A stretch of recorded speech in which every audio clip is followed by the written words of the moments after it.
അപ്പോൾ ഈ വീഡിയോ കാണുന്ന രക്ഷകർത്താക്കൾ നമുക്ക് കൊച്ചുങ്ങൾക്ക് സൈക്കിൾ വേണമെന്ന് പറയുമ്പോൾ നമ്മൾ കടയിൽ ചെല്ലുമ്പോൾ 6000 രൂപ തൊട്ട് ഗിയർ ഇല്ലാത്ത സൈക്കിൾ 6000 രൂപ തൊട്ട് തുടങ്ങും. പിന്നെ ഗിയർ ഉള്ളത് ഒരുപാട് കമ്പനികൾ ചീപ്പായിട്ട് ഇറക്കുന്നുണ്ട്. ഷിമാനോയുടെ തന്നെ ഷിമാനോ എന്ന് പേര് കാണും.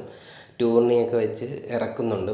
അതിനൊരു എനിക്ക് തോന്നുന്നു ഒരു 10,000 12,000 14,000 രൂപയ്ക്കൊക്കെ ആണ് അവർ ഇറക്കുന്നത്. അതിൻ്റെ എല്ലാം ഫ്രെയിം നിങ്ങൾക്കറിയത്തില്ല, അതിൻ്റെ എല്ലാം ഫ്രെയിം ഇരുമ്പാണ്. ഓക്കെ, അത് കുറച്ച് കാലം കഴിയുമ്പോൾ പണ്ടൊക്കെ സൈക്കിളെ ഒട്ടിയവർക്ക് അറിയായിരിക്കും. അപ്പോൾ കുറച്ച് കാലം കഴിയുമ്പോൾ അത്രയും തുരുമ്പിച്ച് ഫ്രെയിമെല്ലാം പോയി, പിന്നെ പെഡലെല്ലാം പോയി, പെഡലൊക്കെ സൗണ്ട് കേട്ട് ചെയിനെല്ലാം തുരുമ്പിച്ച് ഒരുമാതിരി പെട്ടെന്നത് വേസ്റ്റ് ആകും. പിന്നെ അത് നമുക്ക് ആക്രിക്ക് കൊടുക്കാനേ പറ്റൂ. ഇതുപോലെ ഒരു നിങ്ങളിപ്പോൾ ക്രാഡിയൊക്കെ എടുക്കണമെന്ന് ഞാൻ പറയുന്നില്ല. നിങ്ങൾ ഒരു വണ്ടി എടുക്കുമ്പോൾ നിങ്ങൾ ഫ്രെയിം നോക്കുക. ഫ്രെയിമാണ് വണ്ടിയുടെ എല്ലാം. അലോയ് ഫ്രെയിം മാത്രം നോക്കിയെടുക്കുക.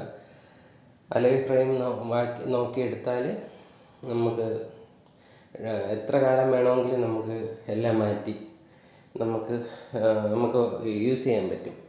എത്ര കാലം വേണം നമുക്ക് യൂസ് ചെയ്യാൻ പറ്റും.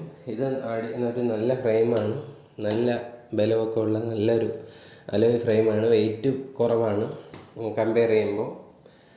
അപ്പോൾ ഈ ഒരു ബഡ്ജറ്റിൽ നിങ്ങൾക്ക് എടുക്കാൻ പറ്റുന്ന ഏറ്റവും നല്ലൊരു സൈക്കിളാണ്.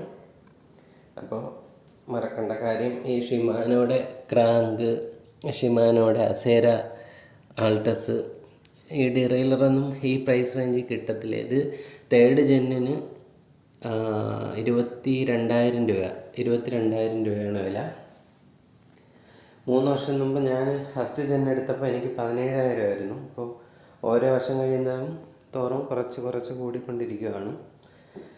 ഓക്കെ, അപ്പോൾ കുറച്ചൊക്കെ പഠിക്കുക. സൈക്കിളിനെ കുറച്ചൊക്കെ പഠിച്ചിട്ട് കൊച്ചുങ്ങൾക്കെല്ലാം വണ്ടി എടുത്ത് കൊടുക്കുക. നല്ലത് നോക്കി എടുത്ത് കൊടുക്കുക.